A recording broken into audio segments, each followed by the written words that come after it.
Lindero Norte Noticias. Periodismo sin fronteras. 4 años de impunidad en el caso de la desaparición forzada de Josué Limón. Josué Romo Limón, pero la maestra Limón, directora de escuela, ya jubilada, ha tenido que enfrentar lo que todas las madres de los desaparecidos. Pero este caso es más emblemático a partir de que fue el inicio de la desaparición forzada de jóvenes en la zona de antros de Mexicali. Y los 4 años de impunidad prácticamente han sido para todas las familias de al menos 12 jóvenes que fueron desaparecidos en esta área. Vamos a hablar de eso justamente con la señora Leida Limón, madre de Josué Limón, desaparecido hace 4 años. Mucha incertidumbre ha quedado que la Guardia Nacional, ni la Secretaría de la Defensa Nacional, ni la Policía Municipal, nadie ha emitido, ni la Fiscalía General del Estado, han emitido un posicionamiento, algo en torno a este asalto a mano armada que sufrieron médicos en Tijuana, en la colonia Hipódromo de Aguacaliente. No se ha emitido absolutamente nada. Incertidumbre en este caso de corrupción y en estos delitos. También, ¿qué fue lo que sucedió al final del día? ¿Huachicoleo o no? La explosión que se dieron en ductos de Pemex de Playas de Rosarito. Acá también estaremos dando los datos. Y temas que tienen que ver con el acontecer político, la materia de seguridad, temas sociales, todo esto bajo la óptica periodística de Los Heras, junto con este tema que ha impactado a la comunidad mexicalense. 122 años a Sergio Daniel, el conductor de Didi, que fue detenido, que él se entregó y que llevó un proceso judicial por el feminicidio de Paola Bañuelos. Vamos a darle todos los detalles. Ya iniciamos.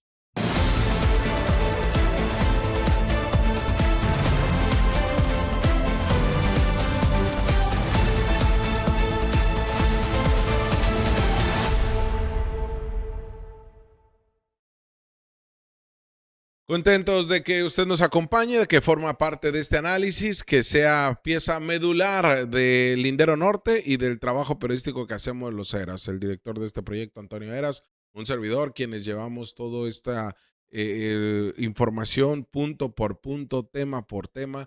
Nosotros lo hacemos, lo estructuramos, lo desarrollamos, hacemos la preproducción, producción y postproducción del programa junto con Isaac Zavala, que es el que realmente hace que todo esto se vea bonito y que darle la producción de calidad que le llevamos todos los días a su mesa, al igual que las videocolumnas, las editoriales que hacemos, que el día de hoy vamos a pasar otra que hicimos el fin de semana y pues bueno, ya sabe la que nos esperan para el viernes y para el domingo. Vamos con el primer tema y esto tiene que ver un tema de ciudad. Porque también usted nos ha dicho, oye, Eras, también qué pasa con el tema vial, cómo están nuestras calles, qué es lo que ha sucedido. No voy a estarle reportando todos los días baches, ¿no? Para eso ya están los noticieros en las televisoras que así lo hacen, ¿no? Que le reportan baches, semáforos descompuestos y todo eso. No quiero decir que no sea importante, claro que lo es importante, pero ya hay espacios que se dedican plenamente a esto. Nosotros acá lo que sí le hacemos esta recomendación, porque a partir del día de hoy, jueves, hasta el día sábado va a haber una modificación en las losas que se encuentran en las vías del tren del ferrocarril, ¿sí? En el Boulevard López Mateos y en esta avenida Ferrocarrileros, que es donde están los tacos de borrego, y donde está la entrada a lo que es uno de los accesos hacia lo que era Ferromex. Pues bueno, ahí habrá suspensión ya desde el día de hoy de actividades de todo tipo, porque están laborando el Ayuntamiento de Mexicali. Pero bueno, para que usted más o menos se dé contexto y que sepa qué es lo que dice la autoridad municipal, vamos a escuchar al director de Servicios Públicos de Obras Públicas, que pues justamente nos habla de este cierre de vialidad. Nos encontramos en la avenida Héroes Ferrocarrileros, precisamente al llegar al Boulevard López Mateos. Aquí en esta vialidad nos encontramos realizando los trabajos de rehabilitación de la superficie de rodamiento y en este momento estamos realizando los trabajos de reposición e instalación de losas en las vías del ferrocarril. Esto con el fin, de que al cruzar los vehículos pues no tengan problemas en sus neumáticos. Vamos a estar trabajando y la vialidad, como pueden observar, está cerrada. No hay cruce hacia el centro cívico por lo que les pedimos que tomen rutas alternas. Y importante informarles que vamos a estar trabajando lo que es jueves, viernes y sábado. El domingo ya quedaría abierta la vialidad para que tomen sus precauciones. Esta es una obra más que el 25 Ayuntamiento de Mexicali realiza para mejorar la infraestructura vial en nuestro municipio. Ahí está el anuncio que hace el gobierno de Mexicali para que usted tenga la precaución de jueves a sábado. Y bien, ya metiéndonos directamente a los temas. El día de ayer le dábamos cuenta sobre lo ocurrido en esta zona habitacional de las periferias de Playas de Rosarito, desde el quinto municipio, así también llamado, que pues sabemos que es una de las líneas cruciales de la conducción del combustible hacia no solamente que se encuentra ahí estacionado la principal almacenamiento de combustible, de ahí se parte hacia la Rosita, sino también la conexión de los ductos. Y es ahí donde ayer le decíamos, todavía no sabemos por investigación de la misma autoridad y de Pemex, qué fue lo que ocurrió ahí, si se trató de un tema de huachicoleo o si se trató de alguna falla que se tuvo. Difícilmente, ayer le explicábamos, esto pudo haberse ocasionado por un tema de negligencia, alguna falla en la conducción del combustible, porque la verdad es que la ingeniería en Pemex es pues destacada, sobresaliente, o sea, es casi imposible que esto se dé. Pero el huachicoleo sí, y lo que veíamos principalmente que se daba en la zona de La Rumorosa, hoy pone focos rojos en esta zona también de Playas de Rosarito, y lo que hace también para hacerle esta ordeña en los ductos de combustible, se requiere una especialización en materia de ingeniería. No crea que nada más es llegar, darle un marrazo y que te sale el combustible como si se tratase de petróleo, no sé, o de agua, ¿no? Más bien, ¿no? Acá estamos hablando de que el combustible, la volatilidad que tiene, pues termina siendo altamente peligroso.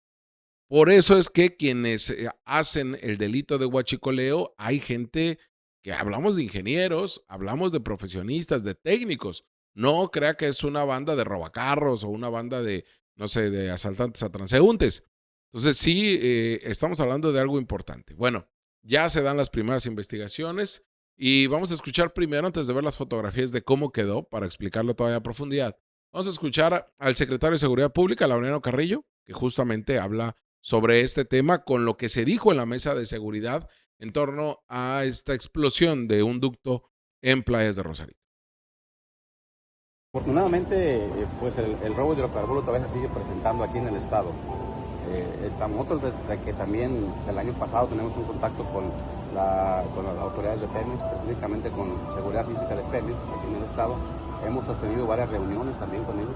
Aunque el robo de hidrocarburos, ustedes saben, es un delito federal, pero nosotros tenemos la instrucción de la señora presidenta, señora gobernadora, de coordinar con las propias autoridades, incluyendo con la Fiscalía General de la República, pues para evitar también este delito.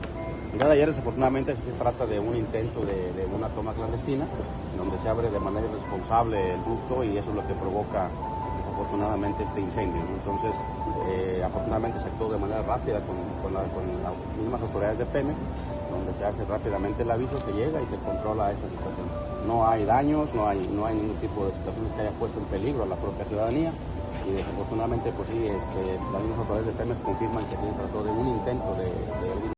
Eso es lo que dice el secretario de Seguridad Pública. Ahora escuchemos algo de lo que ayer comentó, de lo que comentó la alcaldesa de Rosarito. Personal de Pemex es que sí hubo un intento de una toma clandestina.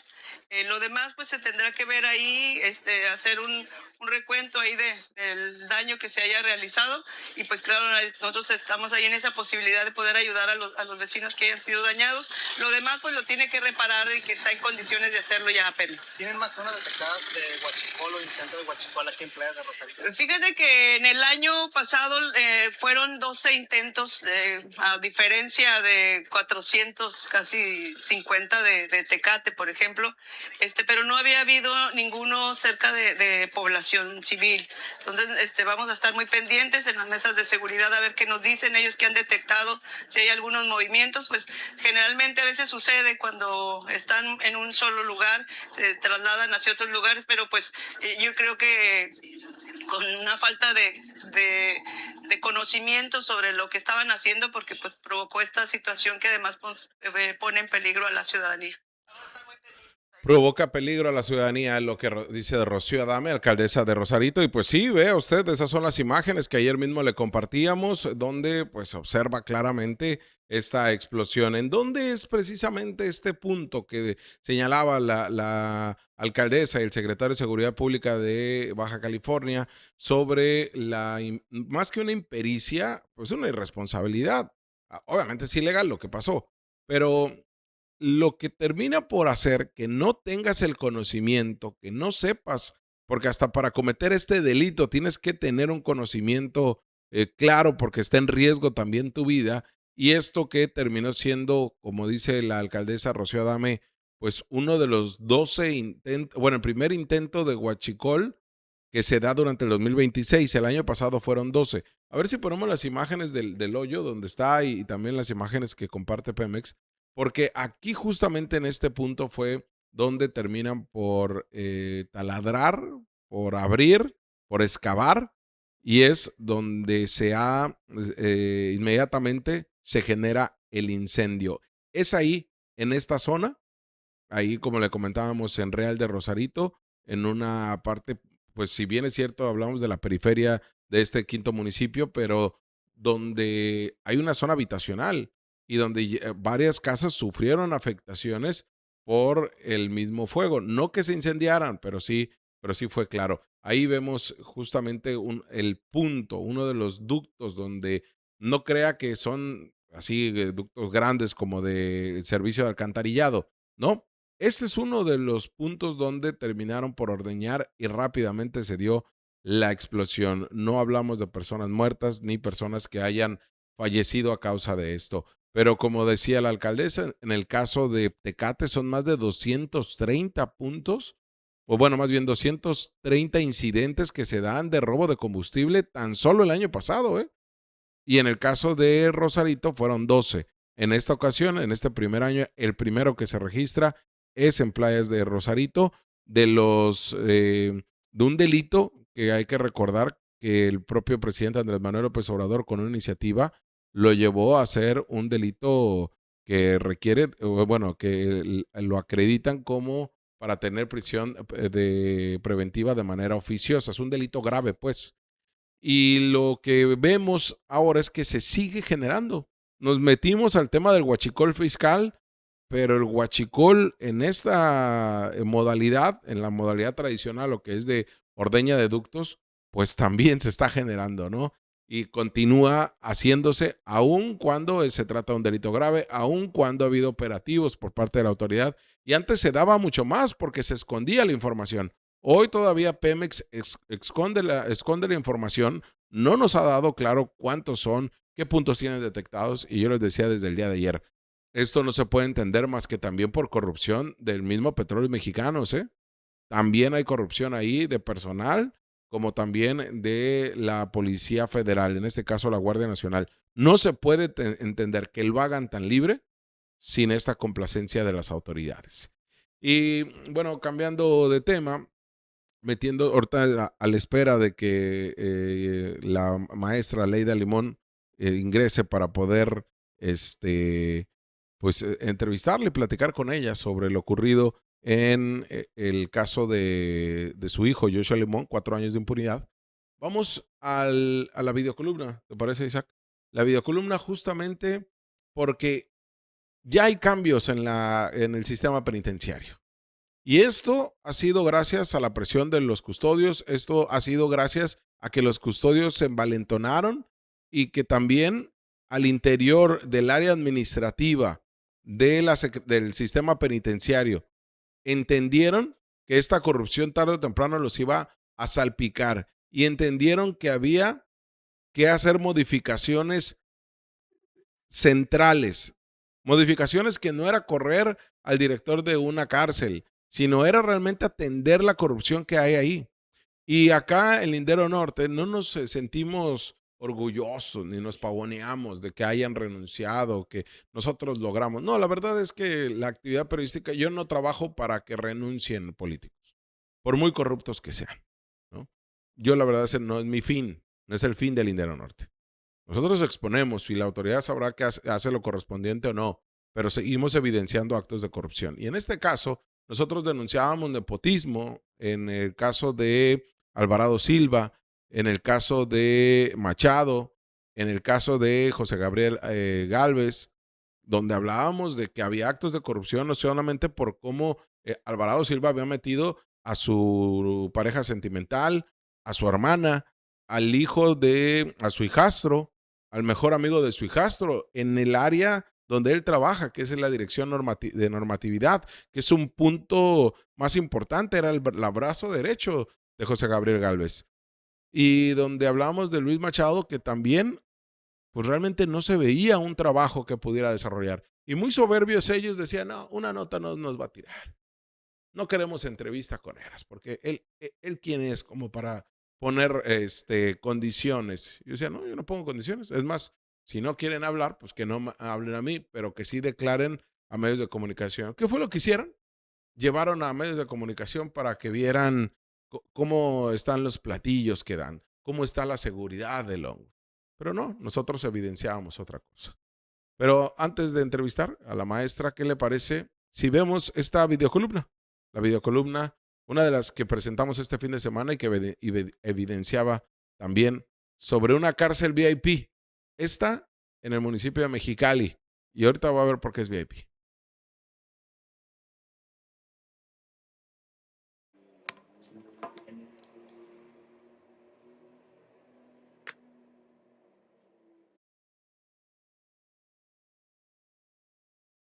Las instalaciones ubicadas en la calle sur de la colonia Bellavista presentan daños estructurales porque tenía una infraestructura deficiente que elevaba el riesgo de incidentes violentos, los cuales sí ocurrieron ese mismo año, en 2021 y en 2024. Este cerezo, que se encuentra a un costado de la Plaza Cachanilla, es de los que tenía más hacinamiento del país. Además, que hasta la fecha incumple con los estándares constitucionales e internacionales para garantizar una estancia digna y principalmente la reinserción social. Este mismo diagnóstico lo han emitido cada 2 años, pero la autoridad en Baja California ha sido totalmente omisa. Mientras las personas privadas de la libertad en Mexicali, que rebasan los 2,100 internos, 400 de ellos mujeres, y más de la mitad no tienen sentencia, viven en condiciones de hacinamiento, con pésima calidad de alimentos y bajo el yugo de quienes mandan en la prisión. Hay una zona que no es así, hay una zona VIP. Y no me refiero a las que están las células del crimen organizado que pagan un dineral para obtener beneficios. Me refiero al módulo 1, área apartada de la población penitenciaria en general, que cuenta con las mejores instalaciones y todos los beneficios. Es el área conocida como de exservidores públicos o expolicías, quienes llevan su proceso judicial en la cárcel. Esta zona siempre ha tenido prebendas, pero ahora ya raya en la exageración, principalmente porque el director de la cárcel de Mexicali, de nombre José Antonio Oviedo Ochoa, es un policía municipal en activo que llegó a este puesto con nulo conocimiento del sistema penitenciario. José Antonio fue colocado en ese espacio con la llegada de María Elena Andrade. Curiosamente, este policía municipal era su escolta.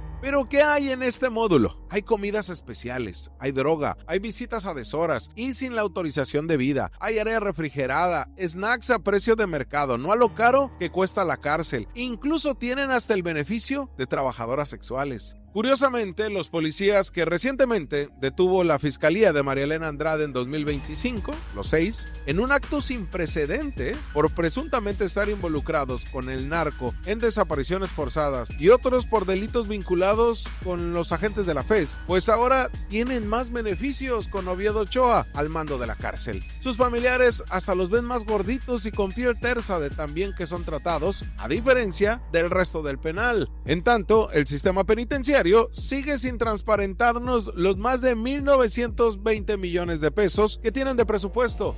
Y ni hablar de todo el dinero que les entra a los jefes de custodios y al área administrativa por actos de corrupción.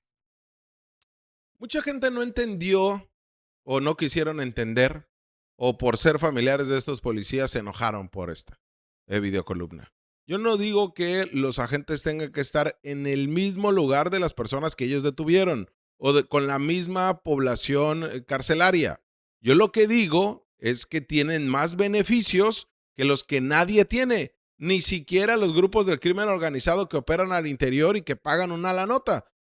Los policías, porque el caso de Oviedo, quien es el director de la cárcel, que es policía y que no tiene conocimiento de temas penitenciarios y que llegó ahí siendo escolta de María Elena Andrade, pues bueno, no tiene y tiene beneficios directos a los internos que son policías, ni siquiera los demás conocidos como exservidores públicos en esta cárcel que está, o en este lugar o celda, por así decirlo, porque es muy amplia para ser celda, donde están estos policías. Son policías VIP. Y yo no estoy diciendo, usted me conoce, yo no estoy diciendo que los traten mal, que los torturen, que los golpeen. No, porque ni siquiera están sentenciados. No. Y aunque estuvieran sentenciados, tampoco. Yo lo que les digo es que sí hay gente VIP que sin siquiera paga por ser amigos del director o por ser conocido o por estar en la misma corporación. Y esta es una falta de visión de la Dirección de Seguridad, perdón, del sistema penitenciario. Y a esto vamos con la soberbia es la prima hermana de la derrota, la soberbia es la prima hermana de la renuncia. Y el caso de José Gabriel Gálvez, el caso de Silva, que se sentían intocados, de Luis Machado, que se sentían intocados, del comisario Lara Ceja, que se sentían intocados porque generaban mucho dinero al sistema en materia de corrupción, hoy están fuera. Y no están fuera porque Jorge Heras quiso, porque la información de Jorge Heras. No, yo no me voy a parar el cuello. Están fuera por sus actos de corrupción que aquí evidenciamos y porque se cansaron custodios, porque se cansaron internamente en las áreas administrativas. Yo les dije, la corrupción del sistema penitenciario, el punto de partida. La cabeza es el área administrativa, ahí es donde se debe de atender. Estaremos a la espera del resultado de las investigaciones que ha hecho la Secretaría Anticorrupción y posiblemente que tengan que presentar un tema penal. Pero bueno, cambiando de tema, bueno, y todavía faltan muchos que tienen que salir, muchos por actos de corrupción. Y cambiando totalmente de tema, le comentaba que hace 4 años una maestra se comunicó conmigo. Me dijo, Heras, tengo el caso que afectó a toda mi familia y lo quiero denunciar. Es un caso que no cualquiera querrá atenderlo porque trastoca corrupción de la fiscalía, trastoca corrupción de la policía y seguramente está involucrado el crimen organizado porque estamos hablando que ocurrió afuera de una zona de antros. ¿Qué pasa cuando una madre de familia, una reconocida maestra, una mujer dedicada a sus hijos, a la sociedad, a los menores de edad, como alumnos, se enfrenta a un caso como este? Hay quien decide callar, hay quien decide hacer la búsqueda de manera sigilosa o no salir a medios de comunicación, y es muy respetable. Pero acá la maestra Aleida Limón se envalentonó y pidió un espacio en Televisa, en las noticias con Jorge Heras. Y ahí la tuvimos. Y vaya entrevista, regularmente las entrevistas son de 15 minutos. Y vaya entrevista que nos aventamos casi 40 minutos, 40 y tantos minutos. Porque cada que la señora Aleida tenía bien documentado el caso de su hijo, ocurrido en febrero, la primera semana de febrero del 2022, y que ella misma en ese programa nos decía, este puede ser el inicio de algo más grande. Esto, ojo, autoridades, aquí hay corrupción de policías, aquí hay corrupción de fiscalía, aquí hay corrupción y hay muchas personas involucradas en la desaparición forzada de mi hijo. Tenemos esta última foto, es la última fotografía, la última imagen que hay de Josué Limón, que le digo fue desaparecido y ahí la tenemos, que obra en la carpeta de investigación y en donde queda claro que aquel día, aquella madrugada del 3 de febrero del 2022, que salió del bar La Mañosa, ubicado en la avenida de los Robles, en el fraccionamiento de Los Pinos. Esa es la cámara de vigilancia que después la mismo bar, antro, que todavía sigue operando después de que le hicieron cateos, después de que le revisaron y que checaron la propia fiscalía que vendían droga adentro, después de que saben que hay acto de corrupción adentro, sigue operando. Pues bueno, esta es la última fotografía de Josué Limón. 4 años de impunidad. La señora Limón no ha parado de buscar a su hijo, no ha quitado el dedo en el renglón como hace 4 años, y hoy la tenemos acá en Lindero Norte de nueva cuenta en entrevista, como la hemos entrevistado cada año que pasa un aniversario más de impunidad de la desaparición de Joshua. Señora Leida, le saludo con gusto. Buen día, ¿cómo está? Jorge, buen día. Bien, gracias. Aquí, escuchándote, como siempre, tienes la razón en todo lo que dices. Te felicito por tu periodismo de investigación y de análisis, y algunos dirán de crítica, pero no es así. Hablas con la verdad. Felicidades por hacer tu trabajo tan profesionalmente.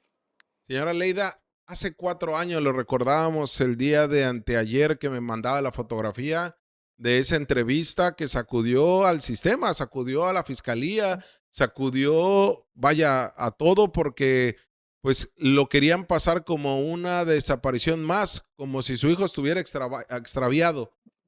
4 años de impunidad del caso de su hijo, señora Leida. ¿Qué le dicen? Así es, 4 años de impunidad de parte de Fiscalía del Estado.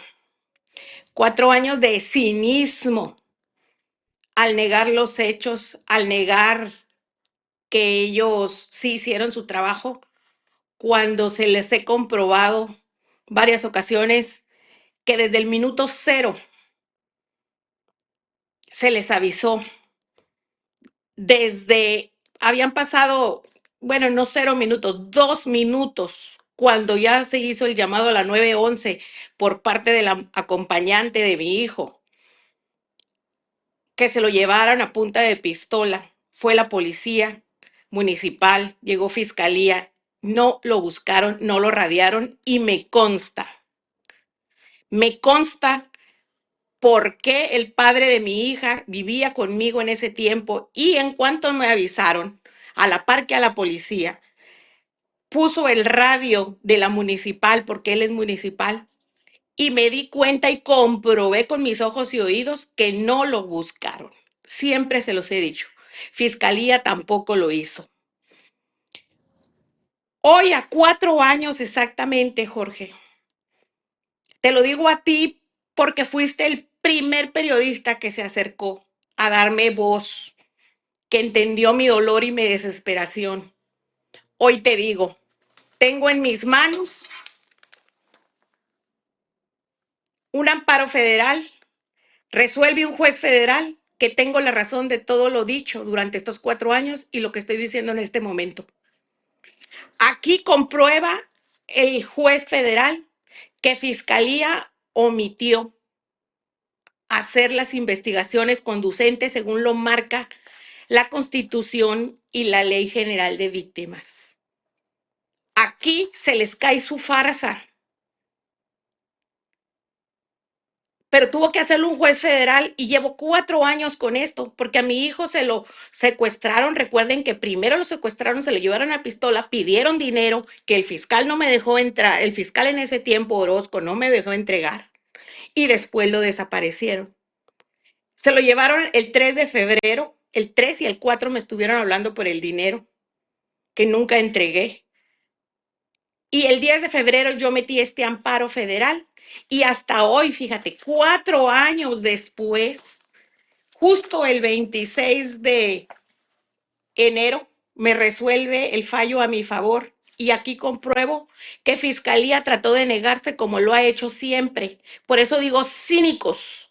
Son unos cínicos desvergonzados al negarse públicamente que han hecho su trabajo cuando no tuvieron las evidencias para mostrar su trabajo. Y yo sí tuve las evidencias para mostrar la negligencia de todos los de Fiscalía y Policía Municipal, pero principalmente Fiscalía, que un juez federal determina que tengo la razón y me da el gane. Y pide muchas cosas para mí, y entre ellas que este caso queda también en manos de la Fiscalía General de la República. Mi caso se hace federal. Y te voy a decir, Jorge, como te lo dije hace mucho en una entrevista, un juez federal me da la razón y aquí está. Y voy por más. Voy por más porque mientras tenga vida, no me voy a callar. No lo voy a permitir que sigan omitiendo el trabajo, que sigan apoyando, que sigan dándoles poder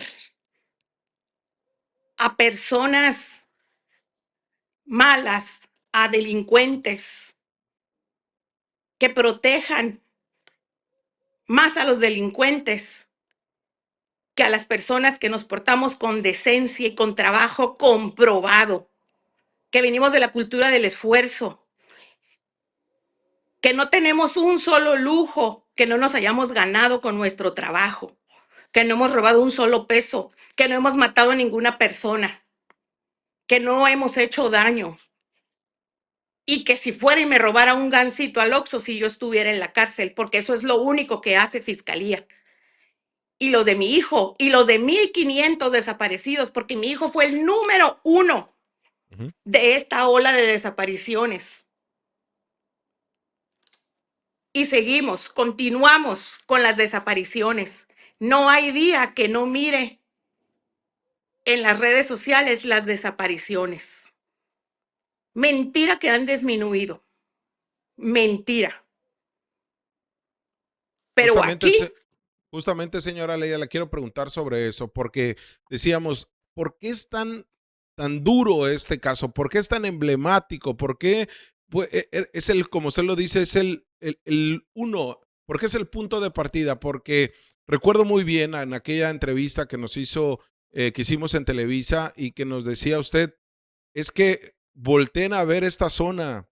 Esta zona no me quisieron dar el antro La Mañosa, no me quisieron dar las cámaras de vigilancia, no me quisieron dar mayor santo y seña de lo que ocurrió. Ellos saben qué ocurrió en esta zona de antros. Usted lo señalaba ya desde ese entonces. Pueden ocurrir más desapariciones si no se tiene la seguridad en esta área. Y al final del día, señora Leida, desgraciadamente, y lo tenemos que decir así, desgraciadamente, le dan la razón la historia misma. ¿Por qué? Porque esto fue en febrero del 2022. Después se vino la desaparición forzada de Kevin Moreno en otro bar, en otro antro de la misma zona de antros. Después se vinieron otros más. Estamos hablando de cerca de una docena en esta misma zona que las familias de los desaparecidos le han llamado el Triángulo de las Bermudas. Usted ya lo señalaba y no le hicieron caso. Ni siquiera, que lo principal obviamente, encontrar a su hijo, pero ni siquiera para dar seguridad en el área, para atender. Hizo Ricardo Iván Carpio una investigación, si le podemos llamar así, ingresó a La Mañosa, detectó que había venta de drogas, lo clausuró 2 días, después al tercero en fin de semana lo volvieron a abrir, hicieron un operativo en el área y tan. No encontraron a su hijo, no encontraron mayores indicios de su hijo, pero además se vino la desaparición forzada de más gente y de más jóvenes. Esto, señora Leida, usted lo adelantó hace 4 años. Así es, Jorge. Y el exfiscal Carpio efectivamente hizo eso, pero ¿hasta cuándo lo hizo? Meses después. Sí. Pasó todo febrero, todo marzo, todo abril, mayo, junio. En junio me dio la atención el fiscal Carpio, 5 meses después. Y el 10 de junio yo logré la primer búsqueda de mi hijo, pero no por ellos. Eso fue gracias a los colectivos, porque has de saber que la primer persona que me atendió, el MP que me atendió, revisando el expediente, él sí quiso hacer su trabajo, lo hizo bien, pero curiosamente desapareció, lo corrieron, No sé, no he vuelto a saber de él, supe que se había ido a Estados Unidos, pero aquí la duda me queda. Probablemente no lo dejaron hacer su trabajo y estuve 4 meses, 5 meses sin apoyo, sin que Fiscalía me escuchara, sin que nada más me llevaban de allá, de aquí para allá y de allá para acá. Afortunadamente, y gracias a mi Dios que no me suelta, este amparo lo metí yo a los días, antes, antes de empezar todo con Fiscalía, porque tuve quien me asesorara muy bien, un buen abogado que estaré eternamente agradecida, que hoy me dieron la razón. Mira, y compruebo una vez más que Fiscalía metió el pie 4 años para que esto no llegara a mis manos, pero llegó. Y ahora, Jorge, voy con todo, porque voy a hacer lo que tenga que hacer porque mi hijo regrese a casa y porque todos esos corruptos funcionarios de gobierno paguen, paguen lo que hicieron con mi hijo y lo que hicieron con todas las demás desaparecidos.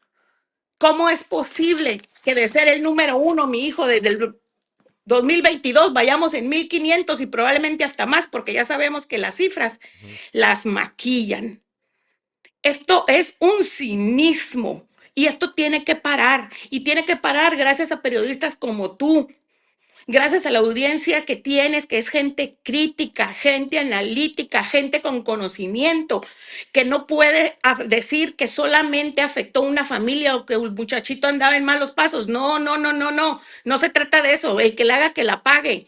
Y si mi hijo la pagó, si se portó mal, que a mí no me consta y nadie me ha podido comprobar nada, exijo sus derechos y exijo los míos, porque han sido 4 años de dolor, de enfermedades, de hasta ya no poder ni trabajar, Jorge.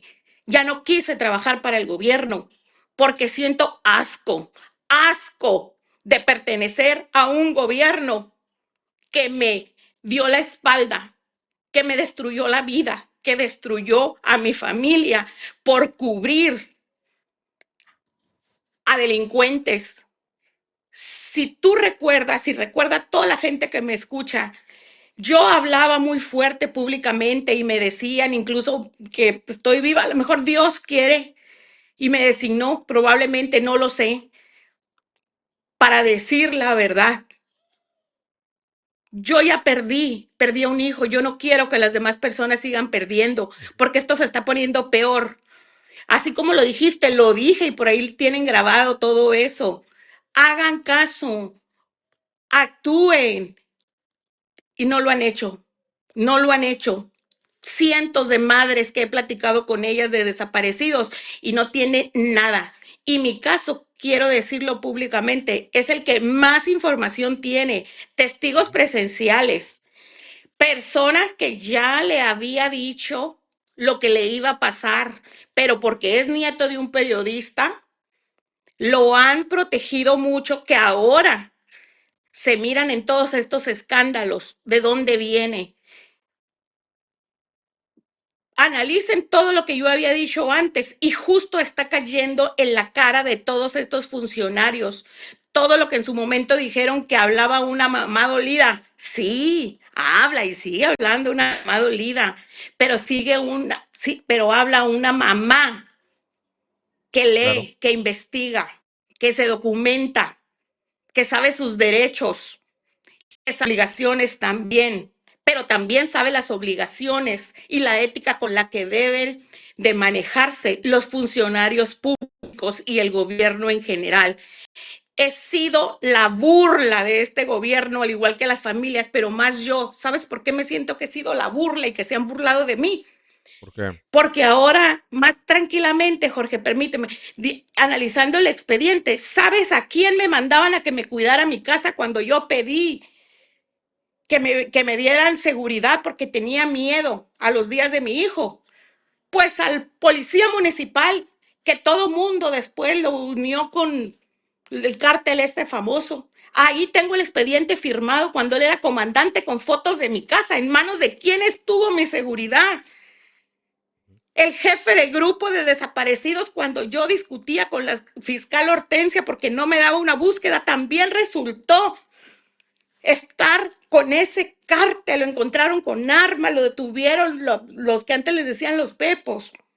Ujú. En esas manos estuve, Jorge, por eso me negaban búsquedas, por eso me negaban todo, por eso hasta que tú me abriste el espacio y otros periodistas, tuve un poquito de voz, porque en su momento decía apoyo del gobierno, ahora sé que solo se burlaron de mí. ¿Mm? Así me siento, burlada, Se- Jorge. Señora Leida, ¿qué le dice por último a la autoridad? Me queda claro, ¿no? Justicia. ¿Qué le dice a la sociedad? Que este caso donde todo se pudo haber detenido, obviamente si encontraban a su hijo, pero si además actuaban en esta zona de antros, si hubieran dado más seguridad, si hubieran entendido que la desaparición de personas es una realidad que duele tanto porque se criminaliza a las víctimas y no se entiende que son víctimas y tampoco se entiende a sus familias. ¿Qué le dice para cerrar, señora Leida, a la gente sobre este caso? Que tengan ética profesional, que si decidieron trabajar en eso sea para servir, no para servirse, que paren las desapariciones, que paren las ejecuciones, que paren la corrupción, porque se les está cayendo en la cara todos los malos hechos que hicieron. Todo, y no lo digo yo, es noticia internacional. Por eso está el gobierno como está y le está pasando lo que le está pasando, porque minimizaron y han minimizado lo terrible que es estas situaciones de violencia, sea desapariciones, ejecuciones, robos y todo. Que se pongan a trabajar, como les acaba de decir nuestra presidenta, a trabajar, pero honrada y profesionalmente. Dejen de servirse y de servir a los delincuentes. Trabajen para quien les pagamos el sueldo. Trabajen para la sociedad. Trabajen poniéndose una mano en el corazón. Tengan compasión de las víctimas. Eso les digo a todos los funcionarios públicos, a la gobernadora y a todos los que ejerzan principalmente la justicia. Todo está cayendo, Jorge. Sí. Policías, todo está cayendo. Mentiras nunca he dicho. Y aquí me dan la razón. Sí, estaremos dándole seguimiento a eso, señora Aleida, y un abrazo fuerte a la distancia y me consta que va a seguir luchando por el caso de su hijo. Abrazo fuerte, muchas gracias de nuevo por tomarnos la llamada. Muchas gracias, Jorge. Igual, abrazos. Gracias a todos. Tienen ustedes ahí caso emblemático. Dan el punto la señora Aleida, una y otra vez. Lo dijo hace 4 años, ahí estábamos en el estudio, en el mismo estudio lo cimbró y después lo dijo al año de que ocurrió la desaparición de su hijo y lo ha dicho cada año. Uno de estas que le entrevistamos afuera de la misma Mañosa, ahí mismo, hacía la vigilia afuera de este antro donde desapareció Josué Limón, Romo Limón, y ella misma lo decía, lo cuestionaba, lo criticaba. Ahí está, ahí está, ahí está. Y bueno, veremos cuál es el resultado que la autoridad. Pero bueno, acá en exclusiva nos dice la justicia federal le concede el amparo y le dice todo lo que hiciste y dijiste, tenía razón. Y bueno, cambiando de tema, vámonos a Tijuana porque en Tijuana también la cosa está que arde con un caso en donde ayer le dábamos cuenta sobre esto que ocurrió en el Hipódromo Aguacaliente, en esta zona exclusiva del municipio de Tijuana, una zona que aparentemente tendría que ser de las más seguras de Tijuana y que en los últimos 30 días se han vivido 3 robos a personal médico y uno de ellos a un matrimonio que lo denunció en redes sociales en el grupo de vecinos que ayer mismo dábamos la declaración del doctor y de su esposa anestesióloga que señalaban a elementos de la Guardia Nacional, cuestionaban y criticaban a las demás corporaciones de estar coludidas con este hecho. Lo que sabemos es que sí había elementos de la Guardia Nacional en este grupo del crimen organizado, pero además Ya hay un señalamiento en la investigación que se tiene por parte de la autoridad, tanto la fiscalía local principalmente, que había otras corporaciones involucradas. Vamos a escuchar qué fue lo que dijo el secretario de Seguridad Pública, Laureano Carrillo. Hoy le preguntaron el tema, ¿por qué a él, si es el secretario de Seguridad del Estado? Porque él ha dicho que él es quien coordina la política de seguridad en todo Baja California. Prácticamente una especie de mando único disfrazado lo tengo yo. La mesa de seguridad la comando yo. Bueno, explíquenos qué pasó. Eso fue lo que nos dijo. Pues hay indicios que están, digamos que ya fueron vistos públicamente a través de publicaciones de videos. Entendemos que la Fiscalía también tiene conocimiento de esa situación y tanto la Fiscalía General de la República, que está viendo el asunto en coordinación con la Fiscalía General del Estado, pues ya también tendrán que dar puedan dar la postura oficial, ¿no?, sobre el tema. Nosotros lo que sí sabemos es que hasta el momento no se puede confirmar la participación de alguna institución, pero tampoco se puede negar porque también hay esos indicadores que presumen que por la posible participación. Así que entre tanto ellos, la Fiscalía no defina la situación real, pues hay muchos indicadores que todavía falta por analizar en el tema de la investigación, y nosotros como Secretaría estamos colaborando, insisto, para que sea lo más rápido posible. Y que pudiéramos decirle a toda la ciudadanía sobre cuándo. Nada, no pueden decir nada, pura incertidumbre. No sabemos si sí participaron, al parecer sí participaron. Esto parece, la verdad, un programa de chunga chunga, parece los polivoces esto. De verdad, parecen los polivoces. Esto no se entiende bueno, es que no sabemos si sí participaron, pero al parecer sí, pero puede ser que no. No, señor secretario, a ver, pongámonos serios. Hace esta misma semana y la semana pasada hablábamos de un operativo muy bueno que hicieron localizando narcolaboratorio que producía, nos dicen, la misma autoridad, 500 kilos de metanfetamina, que pueden ser por día o por semana incluso. Entonces hablábamos de un operativo importante en narcolaboratorio que lo ligan hacia los rusos. Dijimos, bien, hemos hablado de algunos operativos que ha hecho bien la Fuerza Estatal de Seguridad, que han hecho bien la policía y que han entendido que deben de trabajar de manera coordinada, no de manera ilegal y tramposa como lo estaban haciendo con la Policía Municipal de Mexicali principalmente y la Fuerza Estatal de Seguridad. No, hablamos de operativos reales, pero señor secretario, no nos puede venir a decir que sabe o no sabe cuando ahí están las imágenes, cuando es fácil observar qué armas traían cuando ingresaron, cuando no estamos diciendo que todos los que participaron en sean Guardia Nacional, pero sí seguramente había quienes lo eran, que entraron a robar de manera directa y que además querían dejar este mensaje, Querían dejar el mensaje porque sabían que los iban a videograbar. Porque no podemos decir, bueno, es que se disfrazaron nada más. Porque afuera, en el perímetro, en las cámaras que se videograbaron, estaban esto que usted está viendo ahí. Eran elementos de la Guardia Nacional que se bajaron y que hicieron todo esto antes de ingresar a la casa y que después se subieron a otro vehículo.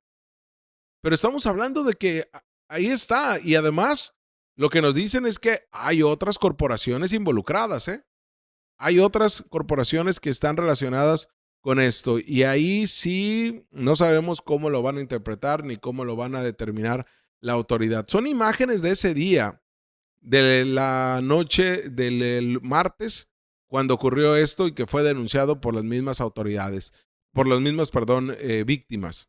Y lo denunciaron ya ante la Fiscalía General del Estado, ya hay la denuncia correspondiente. Hay imágenes que así lo muestran, hay videos que así lo tienen. Si hay otro elemento, ahí tenemos esta imagen, por ejemplo. Esta imagen también que las cámaras los topan cuando van subiendo las escaleras y en donde podrán participar otras corporaciones o no. Pero lo único que tenemos hoy en día es incertidumbre. Ya pasaron 2 días, secretario. Ya pasaron 2 días y apenas, ni siquiera nos han dicho si eran o no eran elementos. Lo que sí es que la Guardia Nacional ya abrió una expediente en asuntos internos, que eso no sirve para absolutamente nada, porque ya lo vimos con la Fuerza Estatal de Seguridad, la protección que se le da a los agentes estatales cuando cometen algún acto administrativo y delito, pero pues veremos en qué termina esto. Lo que sí es que esto genera percepción de inseguridad. Es esto, secretario. Es esto. Vaya y entreviste, como lo que dijo señor Laureano Carrillo, vaya y entreviste como lo hizo en el Valle Mexicali, que dijo que fue al 43 y que le preguntó a la gente y que la gente le dijo que nunca lo habían asaltado y que nunca habían hecho nada. Bueno, vaya ahí al hipódromo de Aguacaliente y pregúntele a la gente.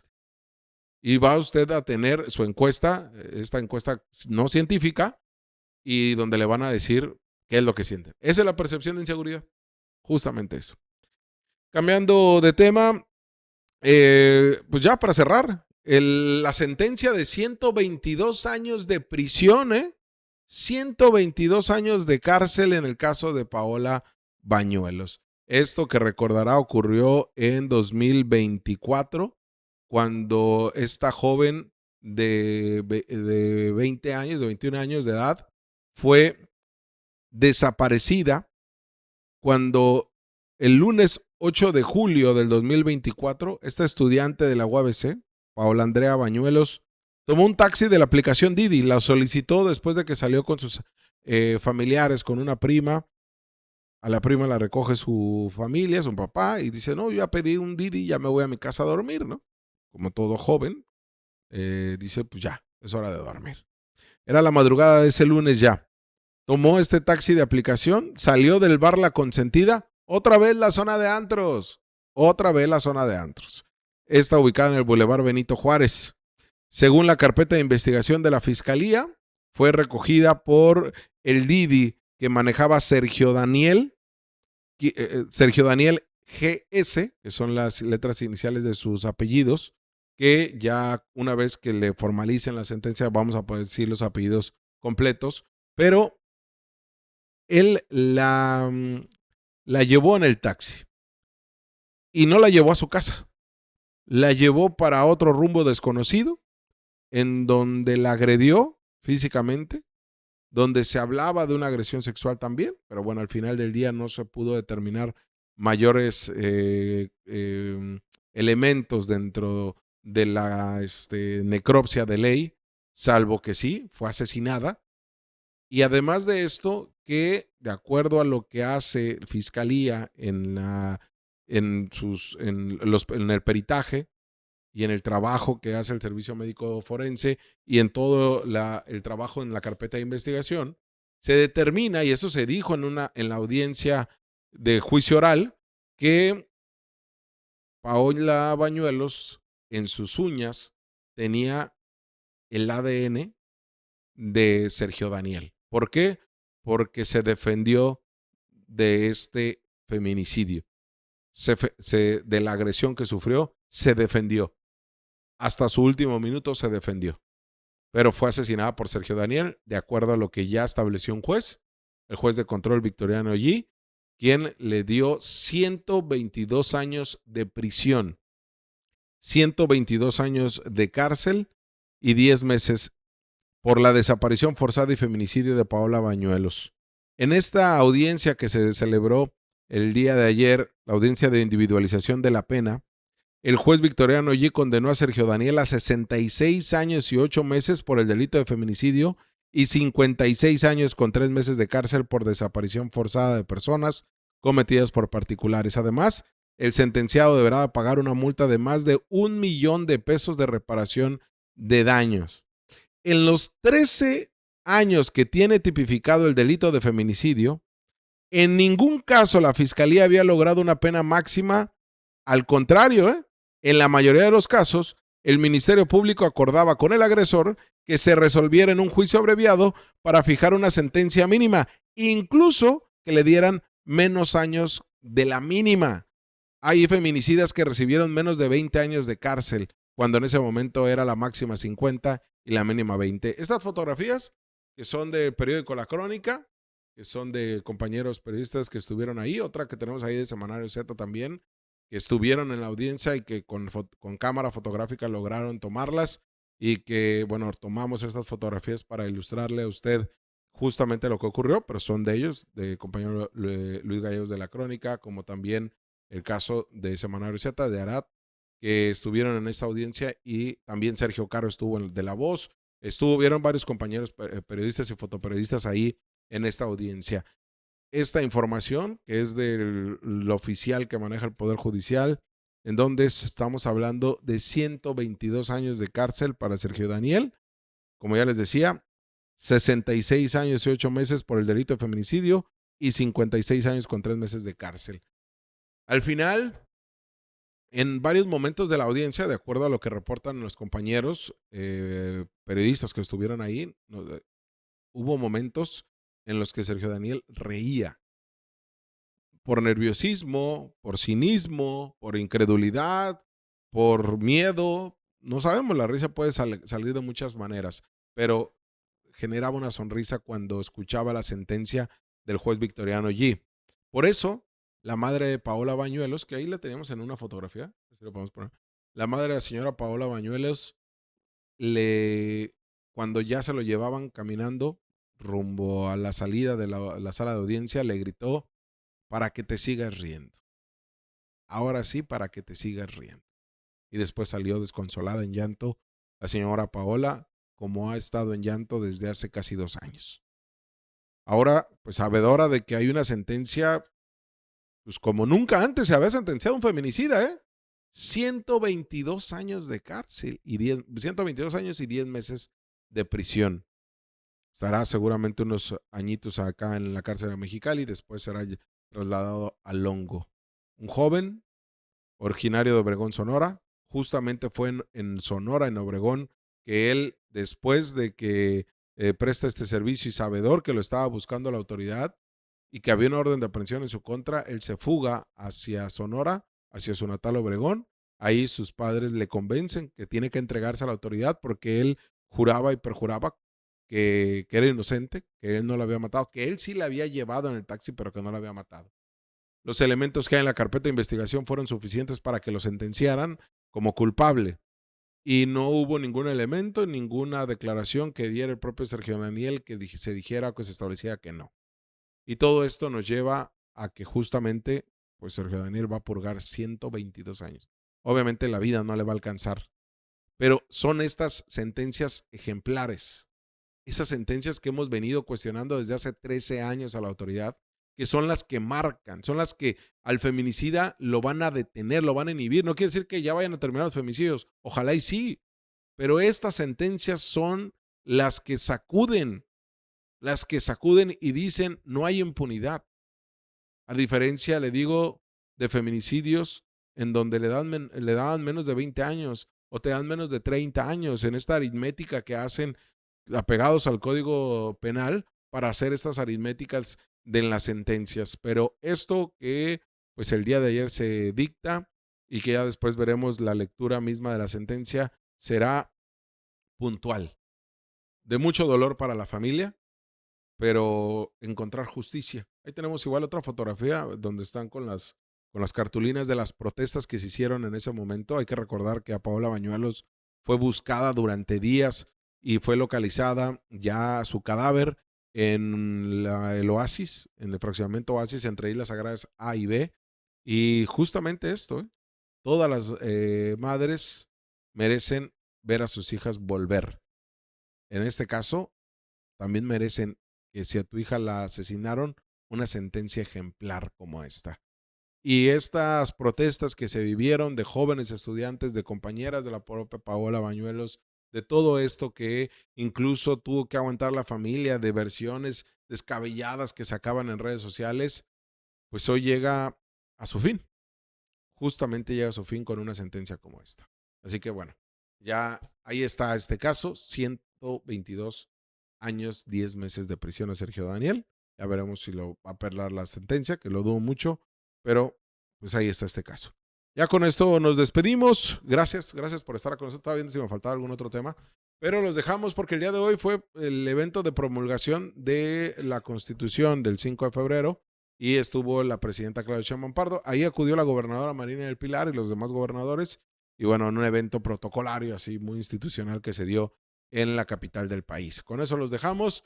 Nosotros nos despedimos y usted ya está informado, pero tiene la última palabra. Espere también las videocolumnas del fin de semana. Que tenga excelente día. En un acto solemne para el país, la gobernadora Marina del Pilar acompañó a la presidenta de México, Claudia Sheinbaum Pardo, en el 109 aniversario de la Constitución Política de los Estados Unidos Mexicanos. La mandataria estatal subrayó que la Constitución promulgada en 1917 rompió muchos esquemas para su época, en donde además se consagraron por primera vez derechos sociales. La presidenta de la República anticipó que en las próximas semanas se aprobará la semana laboral de 40 horas y su aplicación de manera gradual. En el aniversario de la promulgación de la Constitución de 1917, afirmamos que la Cuarta Transformación ha recuperado en mucho su esencia. México es el resultado de sus transformaciones y cada transformación dejó su huella en una Constitución. La primera mandataria del país repasó las 72 reformas que han sido establecidas desde el inicio de su gestión, entre las que resaltan las correspondientes a los artículos 19 y 40 que fortalecen la soberanía nacional. Esa es nuestra historia, esa es nuestra fuerza y esa es nuestra responsabilidad, defender la patria, cuidar la soberanía y hacer realidad la justicia social para la que tantas y tantos entregaron su vida. Enfrente de mí, la calzada Gómez Morín, atrás, la máquina Jetbatcher y enseguida a mi izquierda, el ingeniero Eduardo Navarro, que trae un programa de bacheo por toda la ciudad. Estamos aquí en el fraccionamiento Las Hadas, después de la Gómez Morín está la Alamitos para que se ubique, y más allá la que sigue es la Josefa Ortiz, la calle Josefa Ortiz, antes de Domínguez. Bueno, 2 semanas para atender precisamente todos sus llamados, todas sus peticiones, y aquí estamos, 2 semanas bachando. Así es, Presidenta. Muy buenos días a todos los que nos están viendo, y repetirles que gracias a sus reportes, a los reportes que han hecho a su página de Facebook, a Buenos Días Mexicali, pues nosotros tomamos y direccionamos los recursos. Como la semana pasada estuvimos en el fraccionamiento Valle Dorado, estaremos en todos sus alrededores. Y ahora esta semana y la que viene seguramente vamos a estar lo que es Alamitos, Las Hadas y José Ortiz Domínguez. Reiterarles que sus solicitudes son muy importantes para nosotros direccionar los recursos. Como usted lo ha indicado, Presidenta, atender las solicitudes ciudadanas es nuestra prioridad. Entonces invitamos a los ciudadanos que continúen haciéndolo. Bacheo manual y bacheo mecánico, uniendo esfuerzos por Mexicali. Votar en el presupuesto participativo es muy sencillo. En tu recibo de pago revisa tu clave catastral y tu clave de facturación. Ingresa a www.mexicali.gov.mx y da clic en el banner. Llena tus datos, selecciona la zona de tu interés. Elige una de las categorías del proyecto. Selecciona tu proyecto y listo. Así ya estás participando en el presupuesto participativo. Gobierno de Mexicali, uniendo esfuerzos.